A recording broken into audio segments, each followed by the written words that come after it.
Pernah nggak sih rasanya udah ngelakuin segalanya buat tanaman, tapi kok daunnya tetap aja menguning, buahnya busuk?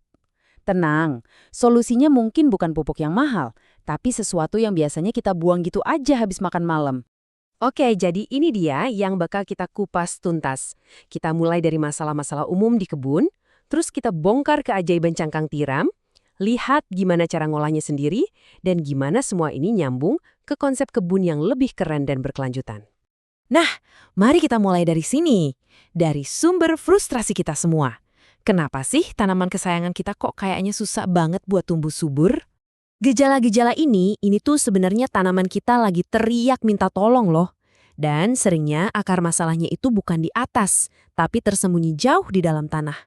Kondisi tanahnya yang nggak ideal. Dan percaya atau enggak, jawaban dari masalah tanah ini sering banget kita anggap sebagai sampah. Padahal ini tuh harta karun yang terpendam.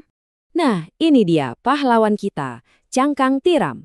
Yuk, kita ubah cara pandang kita. Ini bukan limbah, tapi anugerah dari alam yang siap bikin kebun kita jadi luar biasa. Gampangnya gini deh, cangkang tiram itu kayak suplemen kalsium kelas premium buat tanah kita. Isinya tuh kalsium karbonat lebih dari 95%, plus mineral-mineral kecil lain yang penting banget buat kehidupan di dalam tanah. Oke, sekarang bagian yang paling seru. Kok bisa sih cuma cangkang doang punya efek sebesar itu? Jawabannya ada di ilmu kimia dan biologi tanah yang sebenarnya cukup sederhana. Begini cara kerjanya. Tanah kita, apalagi yang sering kena hujan, lama-lama bisa jadi asam. Nah, di tanah yang asam, nutrisi itu ibaratnya digembok, jadi tanaman nggak bisa menyerapnya. Disinilah cangkang tiram beraksi. Kandungan kalsium karbonatnya itu pelan-pelan menaikkan pH tanah jadi netral lagi. Ibaratnya dia itu kunci yang membuka gembok nutrisi tadi. Jadi efeknya tuh ada 3. Keren banget. Pertama, dia benerin rumahnya, yaitu tanah, dengan menetralkan pH.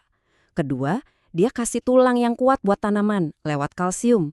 Dan yang ketiga, dia bangunin para pekerja di dalam tanah, yaitu mikroba-mikroba baik, biar makin rajin kerja.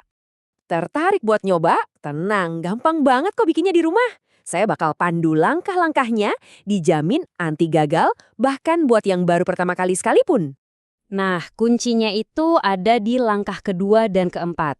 Pastikan semua garamnya hilang ya, karena garam itu musuhnya tanaman. Terus pas menumbuk, usahakan sehalus mungkin. Kenapa? Karena makin halus, makin cepat dia bereaksi dan memperbaiki tanah kita. Oke, pakainya emang gampang, tapi ada aturannya, biar hasilnya maksimal dan nggak malah bikin masalah baru buat tanaman lain. Nggak usah pusing sama timbangan, patokan gampangnya, cukup campurkan sekitar 1 genggam penuh bubuk cangkang tiram buat setiap 10 liter media tanam, entah itu di pot atau di polybag. Gampang kan? Ini penting banget ya. Pertama, jangan pernah kasih ke tanaman yang suka tanah asam kayak blueberry. Mereka justru butuh kondisi asam itu buat hidup.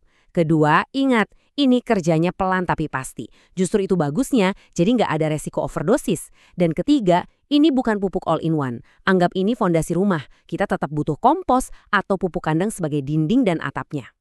Tabel ini bisa jadi contekan cepat buat kita. Lihat deh, kalau tomat busuk di ujungnya, itu hampir pasti karena kurang kalsium.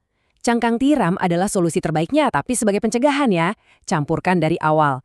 Kalau daun menguning, nah itu bisa jadi alarm kalau pH tanah mulai bermasalah. Disitulah cangkang tiram jadi solusi jangka panjangnya.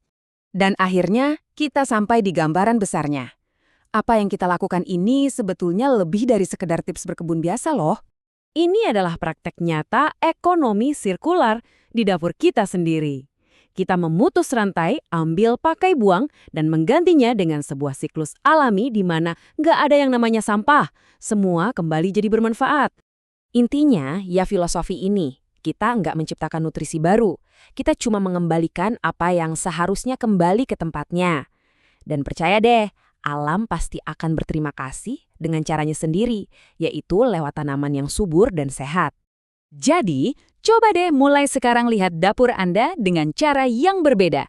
Cangkang telur, ampas kopi, kulit pisang, itu semua bukan sampah. Itu adalah potensi. Potensi untuk menciptakan tanah yang hidup dan kebun yang jauh lebih sehat. Selamat mencoba!